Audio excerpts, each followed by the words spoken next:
Well, as the weather gets warmer, you may want to do less cooking, but still enjoy a healthy and delicious meal. We welcome Williamsburg-based chef Travis Brust to show us just how to do that with a chopped salad and homemade green goddess dressing. Good morning, chef. Good morning. We started off the salmon because it needs a few minutes to cook. A few minutes. What we did is we scored the skin lightly on the salmon so this way we can get a nice crisp and it doesn't want to curl up on us.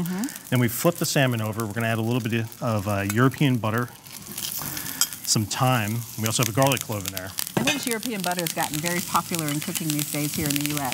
It has. It's, you know, why not use the best ingredients we can get our hands on? And that's usually like grass-fed, yeah, right? Grass-fed. It's a high butter fat content. You know, more fat, more flavor, right? Absolutely. So we're going to baste that just lightly. We're going to finish it with just a little bit more salt and pepper. You can see how beautiful that looks in the pan. Beautiful. A little bit of pepper there. And what we're going to do is we're going to finish that in the oven. In the oven. So we're going to go in about 375 degrees. You can shut that off. We're going to go about 375 degrees for about 6 minutes, 7 minutes. Always clean as you go. That's what my mom always taught me. That's a great idea. Now, green goddess dressing. I told you I've always been intrigued by this. What goes into your special green goddess? Well, green goddess dressing is a dressing that's fit for a goddess. That's why I'm making it for you today. Oh, thank you, chef. Right? So what we're going to do here is it can be mayo-based, it can be heavy dressing-based, it could be emulsified-based, whatever it is, but it's going to be green, and the green is going to come from the herbs. So what we're going to do is we're going to take a blender, take the top off here, and we're going to add some vinegar. And what kind of vinegar are you using? We're going to use cider vinegar. You can use champagne vinegar, whatever you really like to use. And an egg yolk? A little bit of egg yolk, and that's going to be our emulsifier, and this is pasteurized egg yolk. Right, because we don't want to put a raw egg that's unpasteurized in something that we're going to eat raw. Exactly, exactly. There we go. And what we're going to do is we're going to take some nice herbs. So we've got some curly parsley here, and we're just going to, you know, take a nice bunch here. And then from our gardens at Colonial Williamsburg, we've got chives that are right in season right now. So we're going to use a little snippet of chives. Looks like what grows in my yard. Well, you got all those great flavors growing in your yard. That's right. We're going to take some basil. Basil we actually grow in a hydroponic system inside our kitchen. So you're self-sourcing. Self-sourcing. You know, it doesn't get any more local than that, right? No, it doesn't. So we're going to take some of that nice basil, and we've also got some tarragon. This is a Russian tarragon, so it's going to have a great licorice kind of flavor to it. Oh, that smells beautiful. Wonderful. And then we're going to go ahead and turn this on low, and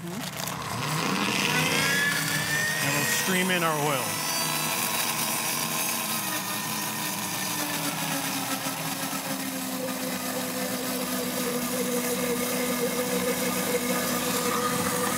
We saw it when it hit that sweet spot.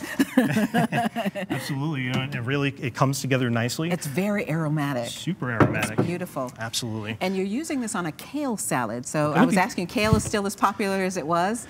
And you say now it's more mainstream. I think it's definitely mainstream. It's well accepted. It's not intimidating anymore, which I think is great because, you know, for a little while you were kind of nervous to eat kale. You didn't know what the flavor was going to be. Right. You say you finally chop this so that it has a better mouthfeel. Exactly. To it. Finally chop it. We've also got a little bit of radicchio in there. So I got my lettuces mixed up. We're going to take a little bit of that dressing. We're just going to go ahead and stream it over, and then we're going to season the salad. You should always season your salad. So we get that nice. That's beautiful. Right there.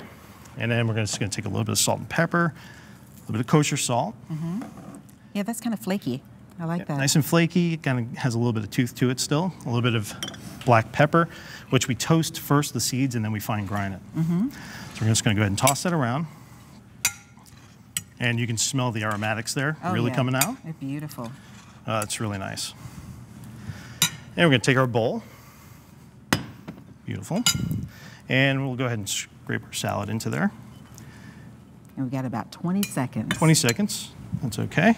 So what we're going to do here is we're going to garnish it up with a little bit of crunch. So we've got a little bit of cucumber.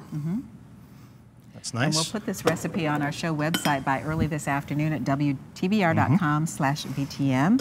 And what kind of cheese are we putting on We're that? going to do a little bit of crumbled goat cheese. We also had some roasted cauliflower on there and some dried cherries. And then the salmon goes right on top of that. Salmon goes on top, and we happen to have one ready to go. Do we put more dressing on top of that? You can if you'd like, but it's already so well dressed. I wouldn't want to overdo it, but a little bit of topical salt. Oh, that's just to finish Chef. it. Thank you so much.